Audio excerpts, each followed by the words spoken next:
लातूरमध्ये शक्तीपीठ महामार्ग विरोधी कृती समिती पुन्हा आक्रमक झाली आहे। या शक्तीपीठ महामार्गाला शेतकऱ्यांकडून कडाडून विरोध होतोय। शक्तीपीठ महामार्गाच्या उभारणीमुळे अनेक शेतकऱ्यांची हजारो हेक्टर सुपीक जमीन या मार्गात जाणार आहे। त्यासाठी शक्तीपीठ महामार्गाला शेतकऱ्यांकडून कडाडून विरोध होतोय। शेतकऱ्यांच्या नेमक्या काय मागण्या आहेत त्यांच्याशी संवाद साधलाय आमचे प्रतिनिधी सुनील कांबळे यांनी।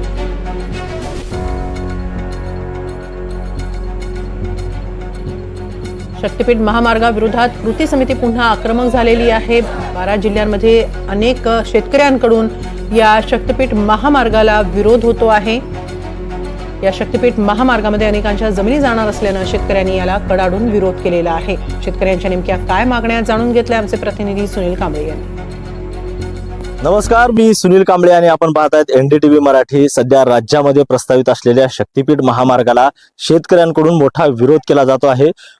विदर्भातल्या वर्धा इथून हा निघणारा महामार्ग गोवा इथं जाणारा हा 800 किलोमीटरचा महामार्ग आहे। राज्यातल्या प्रमुख जे तीर्थक्षेत्र आहे या तीर्थक्षेत्रांना जोडणारा हा महामार्ग म्हणून शक्तीपीठ या महामार्गाकडे बघितलं जात आहे आणि या महामार्गातला आता शेतकऱ्यांकडून मोठा विरोध दर्शवला जात आहे। 24 जानेवारी दिवशी शेतकऱ्यांकडून जो आहे ते मोठं राज्यभरामध्ये जे आहे ते आंदोलन केलं जातं। राज्यामधल्या 12 जिल्ह्यांमधून जो आहे हा महामार्ग जातो, त्यामुळे या जिल्ह्यामधल्या अनेक भागातली जी बागायती शेती जी आहेत या महामार्गामध्ये येत असल्यामुळे शेतकऱ्यांचं मोठं नुकसान होणार आहे। त्यामुळे आता शेतकरी जे आहेत या महामार्गाला विरोध करतायत। लातूर जिल्ह्यामध्ये 481 हेक्टर जमीन जी आहे ती या महामार्गामध्ये जाणार आहे। त्यामुळे शेतकरी जे आहेत लातूरचे आक्रमक झालेले आहेत आणि आंदोलन करण्याचा जे आहे त्यांनी इशारा दिलेला आहे। आपल्यासोबत हे शेतकरी जे आहेत आपण जर पाहिलं लातूर जिल्ह्यामध्ये, काय सांगाल? महामार्ग जातो इथून आणि तुम्ही आंदोलन करण्याच्या भूमिकेत आहे।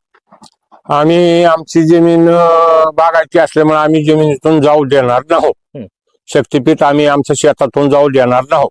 मागील वर्षी 7 मार्चला जी काही अधिसूचना आली शक्तीपीठ महामार्ग इथून जाणार याची, आणि काही दिवसानंतर कळलं की आपली शेती याच्यामधून जाणार आहे, तर आम्ही त्या दिवसापासून कायम विरोध करत आलेलो आहोत। ऑन रेकॉर्ड आम्ही सगळ्या हरकती नोंदवलेल्या आहेत, वारंवार निवेदनं दिलेली आहेत, आंदोलन केलेले आहेत। आम्ही लातूर या ठिकाणी आंदोलन केलं, मराठवाडा स्तरीय तुळजापूर इथं आंदोलन केलं।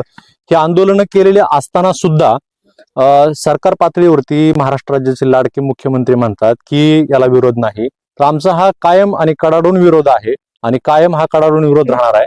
त्याचं कारण असं की हा महामार्ग जो काही जातोय तो आमच्या गावशिवाराचं पूर्ण भूगोल बदलून टाकणार आहे, अर्थकारण बदलून टाकणार आहे।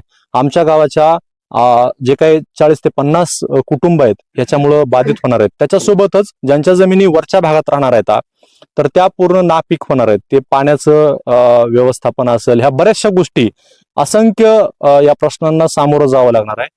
तर हात जोडून सरकारला विनंती आहे, नतमस्तक करून विनंती आहे, त्यांच्या पाया पडतो, पण आम्ही आंदोलन मागे घेणार नाहीत आणि आमचा रस्ता बंदच केला पाहिजे पूर्ण 12 जिल्ह्याचा।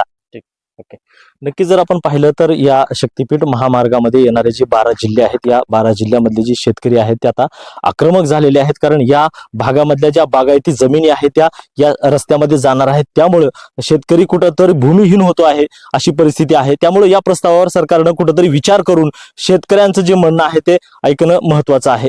सुनील कांबळे, एनडीटीव्ही मराठी, लातूर।